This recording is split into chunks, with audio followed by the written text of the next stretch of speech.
আন্দোলনের যে ব্যানারে আমাদের একটি গণ অভ্যুত্থান সফল হয়েছে, এর পরবর্তীতে এই যে একটি নারী সমাবেশ, এখানে আসার লোভ আমি সামলাতে পারিনি। আমি সিলেট থেকে এসেছি। আপনারা জানেন আমাদের বৈষম্য বিরোধী ছাত্র আন্দোলনের যে ব্যানারে যে গণ অভ্যুত্থানটি সফল হয়েছিল, তার সবচেয়ে ইউনিক ফিচারটি হচ্ছে নারীদের অংশগ্রহণ। আপনারা জানেন শাহজালালের পূর্ণভূমি সিলেটে যে আন্দোলন সংগঠিত হয়েছিল, সেই আন্দোলনের যে প্রথম স্লোগান সেটা কিন্তু একজন নারী দিয়েছিল।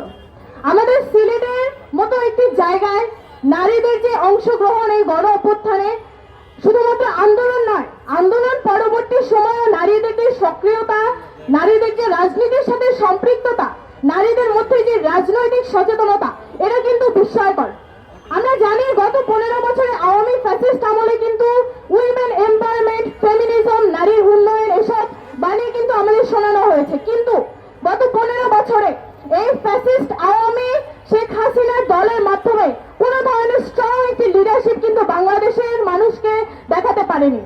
এই যে উইমেন এম্পাওয়ারমেন্টের বুলি গিয়ে যে মেয়েদেরকে যে কুক্ষিগত উপরে রাখা, মেয়েদের জন্য একটি সেফ জোন, রাজনীতিতে অংশগ্রহণের জন্য মেয়েদের জন্য যে একটি সেফ প্লেস, সেটা কিন্তু আওয়ামী সরকার আমাদের দিয়ে যেতে পারেনি। আপনারা জানেন আন্দোলন চলাকালীন সময়ে আমি নিজেও আন্দোলন চলাকালীন একদম শুরু থেকে সমন্বয় করে এসেছিলাম।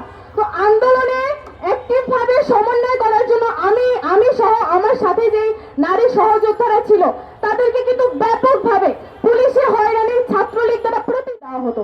আমি আমার আন্দোলন চলাকালীন সময় আমি আমার নিজের বাসায় থাকতে পারিনি।